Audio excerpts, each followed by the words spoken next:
नमस्कार दोस्तों, स्वागत है आप सभी का हमारे अपने YouTube channel PCMB digital Gurukul classes पर।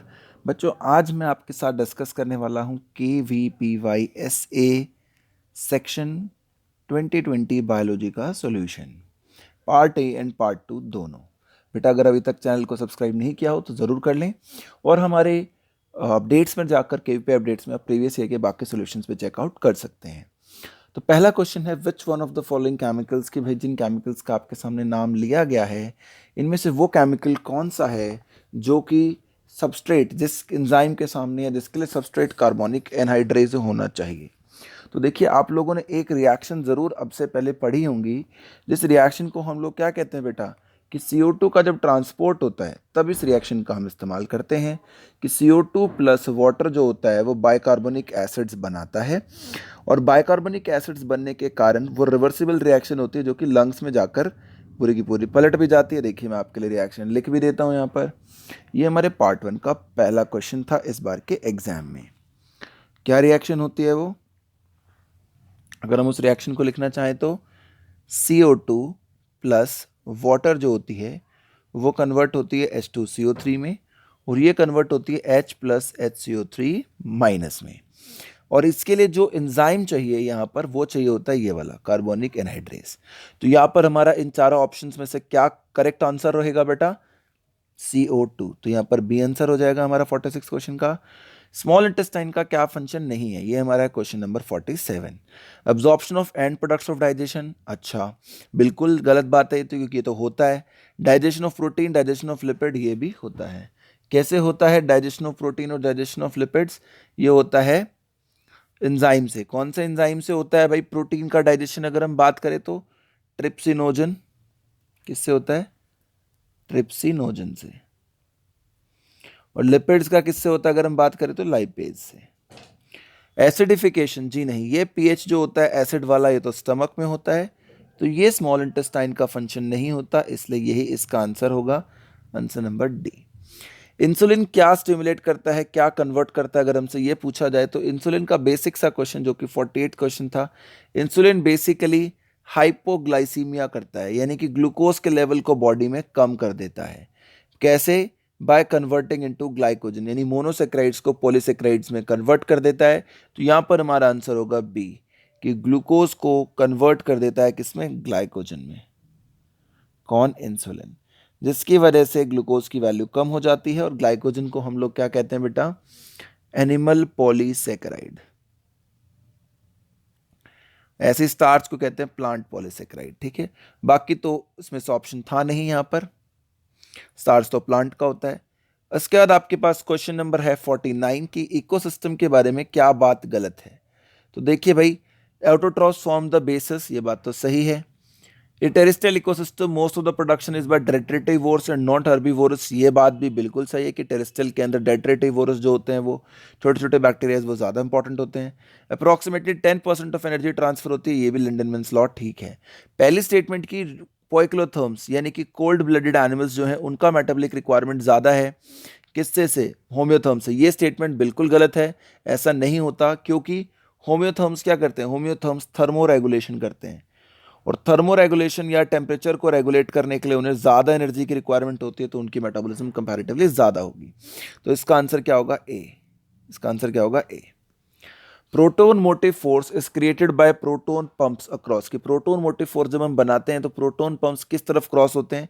तो इसमें हम लोगों ने अगर एक चीज़ पढ़ी होती है जिसको हम कहते हैं इलेक्ट्रॉन ट्रांसपोर्ट चेन, तो पढ़ा होगा कि मेम्ब्रेन में अगर ये मेम्ब्रेन इनर मेम्ब्रेन है और ये आउटर मेम्ब्रेन है, इनर मेम्ब्रेन और आउटर मेम्ब्रेन, अगर ये दो मेम्ब्रेन्स हैं तो प्रोटॉन्स जो होते हैं वो कहाँ पंप होते हैं, यहाँ से यहाँ पंप होते हैं बाहर की तरफ, यानी कि माइटोकॉन्ड्रियल इनर मेम्ब्रेन से बाहर की तरफ पंप होते हैं। यही चीज़ केमियोस्मोटिक हाइपोथेसिस से भी हम सीखते हैं। Answer C. और ये क्वेश्चन है मेरा question number 50। Which one of the following Mendelian disease is an example of X linked recessive disorder. तो देखिए, इसमें एक ही ऑप्शन है बेटा, हीमोफीलिया।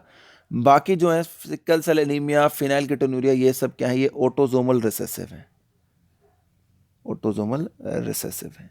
तो इसका आंसर क्या होगा, इसका आंसर होगा ए।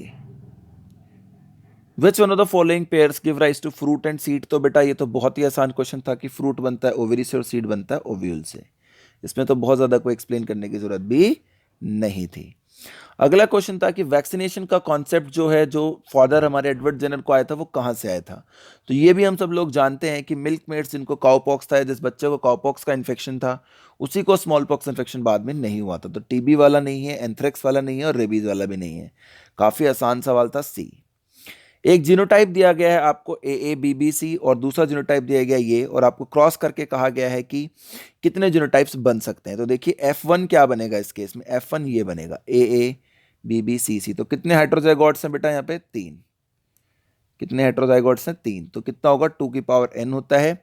जब ये भी निकालना होता है तो 2 की पावर 3 होगा यहाँ पर, जो कि हेटेरोजाइगस लॉगस हैं, तो 8। Answer A. अगर आपने हमारा प्रीवियस ईयर सॉल्यूशन देखा होता तो आप ये आंसर आसानी से बता देते हैं, वो जो कि हमारे केवीपीवाई प्लेलिस्ट पे अवेलेबल है। Which of the following sequence is correct, ये भी हमने पहले ही बता रखा था। PM at chair, prophase, metaphase, anaphase, telophase, और उसके बाद चेयर में साइटोकाइनेसिस, है ना। तो प्रोफेज, मेटाफेज, एनाफेज, टीलोफेज, अगर आप ये सीक्वेंस देखेंगे तो आपको डी में मिलेगा, तो इसका आंसर डी होगा। क्या अमाउंट ऑफ एयर आपके लंग्स में रह जाते हैं जब आप एक्सपिरेटरी रिजर्व वॉल्यूम, यानी सारी एयर बाहर निकाल देते हैं, तो उस वॉल्यूम को हम लोग कहते हैं रेजिडुअल वॉल्यूम, सी। ये क्वेश्चन नंबर कौन सा हो गया भाई, 56। 57th क्वेश्चन कौन सा है, मैच करना है कॉलम 1 को कॉलम 2 के साथ। तो मोलस्का के अंदर क्या प्रेजेंट होता है, आपसे पहले ये पूछा गया, ये बताना है आपको। तो मोलस्का के अंदर होता है रेडुला, एनुलिडा के अंदर होता है मेटामेरिक सेगमेंटेशन, निमेटोडा के अंदर होता है सीडोसिलोम्स, और इक्नोडर्माटा के अंदर होता है रेडियल सिमेट्री। और ये चारों ऑप्शंस आपको पी के साथ सेकंड, क्यू के साथ 4, आर के साथ 1 और एस के साथ 3 ये मिल जाता है इसमें। ध्यान रखना क्या कंसिडर किया हमने यहाँ पे, एडल्ट इक्नोडर्म जिनके अंदर रेडियल सिमेट्री होती है, जो कि एक रिवर्स डेवलपमेंट का फीचर होता है कि लार्वा में बायलेटरल है और उसमें वो है रेडियल एडल्ट में। Which of the following scientist propose a theory of natural selection independent of Darwin. तो Alfred Russel Wallace, AR Wallace जो है, इन्होंने ही प्रपोज किया था। एंड ही वर्कड इन, कहाँ पे काम किया था बेटा इन्होंने, मेले आर्की पेलेगो। कहाँ पे काम किया था इन्होंने, मेले आर्की पेलेगो आइसलैंड पर, यहां पर इन्होंने काम किया था। तो इसका आंसर हो गया ए।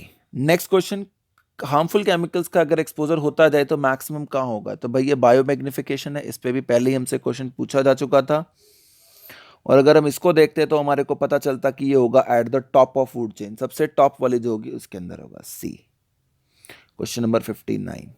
60th क्वेश्चन, जीनोम क्या होता है। तो भाई ये जीनोम सिंपल क्वेश्चन था, सिंगल स्टैंडर्ड RNA वायरस होता है, यानी कि डी। अब बेटा 60 क्वेश्चन के बाद हम पार्ट 2 के क्वेश्चंस कर लेते हैं, जो कि 5 ही क्वेश्चन आते हैं KVPY एसए सेक्शन में। कि एंथ्रोपोसिन का मतलब क्या होता है। तो भाई एंथ्रोपोसिन का मतलब होता है जो ह्यूमंस होती हैं उनकी एक्टिविटीज से किस तरीके से अफेक्ट होती हैं चीजें, उसको कहते हैं एंथ्रोपोसिन, ठीक है। तो यहां पर आंसर होगा बी। मैच करना है विटामिन को 1 और 2 के साथ। तो भाई विटामिन 8 से तो नाइट ब्लाइंडनेस होगा, B2 राइबोफ्लेविन होता है तो ए राइबोफ्लेविन, इससे रिकेट्स, और इससे होता है परनिशियस एनीमिया। और जब आप इनको मैच करते हैं तो ये सी ऑप्शन के साथ मैच करता है, पी का 4, क्यू का 3, आर का 2 और एस का 5। तो इसका आंसर हो गया सी। ये क्वेश्चन कौन सा है बेटा, 76 हो गया था पहले, ये 76th क्वेश्चन था, ये 77th क्वेश्चन था। नाउ 78 क्वेश्चन, अच्छा क्वेश्चन था ये, one of the good questions था कि एक एडल्ट मैमल है जिनका बॉडी वेट इतना है 50 kg पर। उसके बाद इंस्पिरेटर रिजर्व वॉल्यूम ये है, एक्सपिरेटर रिजर्व वॉल्यूम ये है, वाइटल कैपेसिटी ये है, ब्रीदिंग रेट ये है। तो वॉल्यूम ऑफ एयर जो उसकी लंग डिस्प्लेस करेगी वो आपको बतानी थी। तो देखो सिंपल सा क्वेश्चन था कि वाइटल कैपेसिटी दी हुई है, वाइटल कैपेसिटी क्या होती है, वाइटल कैपेसिटी होती है IRV plus ERV plus tidal volume, correct. IRV ERV vital तीनों दी हुई है, ये दी हुई है 60, ये दी हुई है 40, ये दी हुआ है 15। तो टाइडल वॉल्यूम क्या हो जाएगी, 60 माइनस 55, यानी कितनी हो जाएगी 5 ml पर kg। ये तो हो गया टाइडल वॉल्यूम। अब kg में आपको वेट तो दे रखा है 50, तो ये वैल्यू हो जाएगी 5 ml इंटू में 50 इज इक्वल टू TV। तो TV की वैल्यू आ जाएगी 250 ml। तो टाइडल वॉल्यूम तो आपने यहाँ से निकाल ली कि 250 ml होगा, ठीक है। अब ब्रीदिंग रेट कितनी है, ब्रीदिंग रेट है पर मिनट 20, तो पर मिनट तो 250 इंटू में 20, ये टाइडल वॉल्यूम होगा पर मिनट। ये वैल्यू आ जाएगी आपकी टाइडल वॉल्यूम की, अगर आप इसको इक्वल करेंगे 5000 ml, कितनी आ जाएगी 5000 मिलीलीटर्स, ठीक है। अब आपको लंग डिस्प्लेसमेंट ये वाली वैल्यू निकालनी है। तो इस वाली वैल्यू को आप कैसे निकालेंगे कि जो 5000 आपकी वैल्यू आई है 24 घंटे में निकालनी है, तो 60 इंटू 24 यानी कि मिनट्स में और आवर्स में आपने कन्वर्ट कर लिया, तो ये वैल्यू आ जाएगी आपकी 7200 लीटर्स जब इसको सॉल्व करेंगे। ये ml है, इसको बाद में लीटर में आपको कन्वर्ट कर देना है, तो इसका आंसर हो जाएगा बी।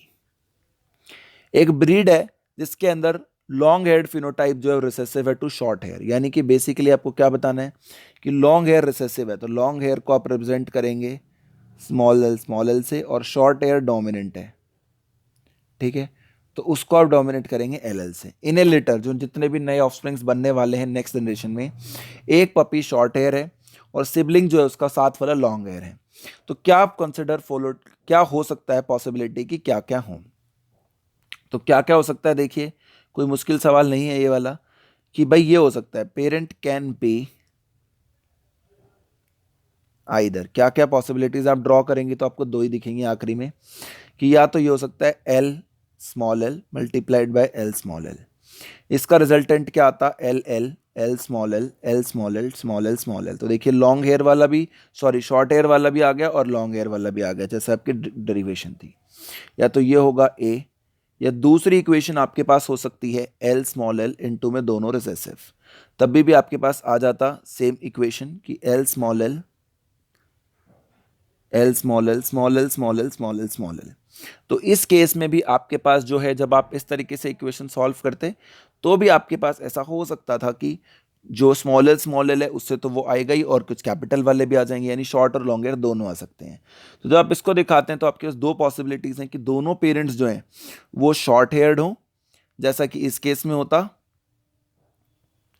शॉर्ट हेयर मतलब कि कैपिटल एल वाले, कि ये दोनों ही शॉर्ट हेयर होते हैं, ठीक है, या तीसरा ऑप्शन हो सकता था कि एक शॉर्ट हेयर हो और एक लॉन्ग हेयर हो। देखो इसमें एल स्मॉल एल है तो एल डोमिनेट करेगा, यानी दोनों शॉर्ट हेयर है, और इसमें क्या है कि एल स्मॉल एल एक शॉर्ट हेयर है और दूसरा स्मॉल एल लॉन्ग हेयर है, तो ये दो पॉसिबिलिटीज हैं, यानी कि यहां पर हमारा आंसर होगा डी 1 एंड 3 बोथ। सेकेंड नहीं होगा कि बोथ पेरेंट्स लॉन्ग हो, वो पॉसिबल नहीं था। Now let's talk about the last question guys, काफी इंटरेस्टिंग क्वेश्चन है कि भाई एक मेथडोलॉजी है जो 80th क्वेश्चन में है हमारी, कि सेंसिटिविटी का मतलब है probability that a test result is positive with for a person with disease, कि इंसान को बीमारी है और टेस्ट पॉजिटिव आया है। स्पेसिफिसिटी का मतलब है कि that a person without the disease, की स्पेस सेंसिटिविटी क्या है कि पॉजिटिव है और पर्सन को भी था, स्पेसिफिसिटी क्या है कि डिजीज नहीं है, विदाउट द डिजीज उसको नेगेटिव आ गई है, refers to probability person without the disease test negative. अब ठीक है, दो बातें हो गई। डायग्नोस्टिक टेस्ट फॉर कोविड-19 जो वैल्यू आई उसकी वो ए, यानी कि सेंसिटिविटी की वैल्यू की टेस्ट पॉजिटिव आया है वो ए है, स्पेसिफिसिटी कि नहीं है और टेस्ट भी नेगेटिव है बी है। अब करंट सिचुएशन में जहां पे आप मान रहे हैं कि पॉपुलेशन में 10% इन्फेक्शन फैला हुआ है, तो रेंडमली चूजन पर्सन में पॉजिटिव आएगा, तो पॉजिटिव दो तरीके से आ सकता है कि या तो पेशेंट को है या नहीं है, दोनों सिचुएशन में हो सकता था। तो कैसे निकालेंगे, देखिए इस इक्वेशन को, इस इक्वेशन को हम निकालेंगे कि पहले तो लिख देंगे P bracket probability of P R, P R यहां पर हो जाएगा getting positive report, probability of getting positive report, ठीक है, प्रोबेबिलिटी ऑफ। दूसरा हमारे पास हो जाएगा P bracket P A, probability of actual Covid positive, कि सच में पेशेंट को कोविड पॉजिटिव है। फिर हो जाएगा P bracket P A not या पी ए बार, इसको कहेंगे probability of not actually Covid positive, ठीक है। तो अब इस इक्वेशन को आप कैसे निकालेंगे, आइए इस क्वेश्चन को अब हम सॉल्व करके देखते हैं दोस्तों कि इस क्वेश्चन को हमें कैसे निकालना चाहिए था, ठीक है। तो देखिए दो पॉसिबिलिटीज हैं, अब आपको क्या निकालना है कि इंसान को रेंडमली चूजन और पॉजिटिव आ जाए, तो पॉजिटिव दो दो दो स्तर पर हो सकता था इंसान, किस किस स्तर पर हो सकता था कि P bracket probability of positive report ये निकालना है, तो एक तो होगा P bracket P R positive report intersection with A कि सच में पॉजिटिव था, plus probability P bracket P R यानी कि पॉजिटिव है intersection with P A not कि रिजल्ट पेशेंट को नहीं था बट पॉजिटिव आ गया। तो इसको कैसे लिख सकते हैं आप, इसको आप लिख सकते हैं P bracket P R by P A into P bye P ए, इसको इस तरीके से लिखा जाता है प्रोबेबिलिटी में, और इसको आप ले सकते हैं P bracket P R by P A bar और सेम तरीके से multiplied by P bracket P A bar. जब इस इक्वेशन में इक्वेशंस पुट करेंगे तो P R by P A की पॉजिटिव भी और हो वो तो 0.99 है। स्प्रेड कितना है, सच में 10% है तो 10/100 plus P R by not, तो ये 0.9 है तो टोटल 1 होता है तो 1 माइनस 0.99 इंटू में 10% है तो रिमेनिंग कितना रहेगा 90% में नहीं होगा। इस इक्वेशन को जब आप सॉल्व करेंगे तो ये वैल्यू आएगी 99/100 इंटू 10/100 प्लस 1/100 इंटू 90/100। इस इक्वेशन को जब आप सॉल्व करेंगे तो आप जो है आंसर पे ऑटोमेटिकली पहुंच जाएंगे। अब कई बार आपको ये समझ में नहीं आएगा कि ये कैसे आपने लिख दिया, तो भाई ये फॉर्मूला है जिसके तहत हम लिख सकते हैं। इस फॉर्मूले को हम यहाँ से ड्राइव कर सकते हैं कि मान लीजिए कोई भी इक्वेशन नॉर्मल प्रोबेबिलिटी में अगर होती तो हम क्या लिखते हैं हमेशा, पी ए बाय बी। ये कैसे लिखा जाएगा, P A intersection B divided by P B, और इसको हम लिखते हैं हमेशा P B dot P A by B is equal to P A intersection B. ये आपने सेट में फॉर्मूला पढ़ा होगा। इस इक्वेशन का हमने यहाँ पे इस्तेमाल किया है और ये वैल्यू जो है हमने इसमें फाइनली यहाँ पर सॉल्व कर दी होती है। जब आप इस इक्वेशन को सॉल्व करेंगे बेटा तो देखिए आप सॉल्व करेंगे तो आपको क्या आंसर मिलेगा, तो आपको आंसर मिलेगा 0.108, जो कि हमारे यहाँ पर आंसर है सी। ठीक है, इसी के साथ एसए सॉल्यूशन भी मैंने कर दिया है, एसबी सॉल्यूशन भी आप हमारी केवीपीवाई अपडेट्स में देख सकते हैं। उम्मीद करता हूं आपको समझ में आ गया होगा। Thank you so much for watching the video friends, please subscribe to our channel and keep supporting us.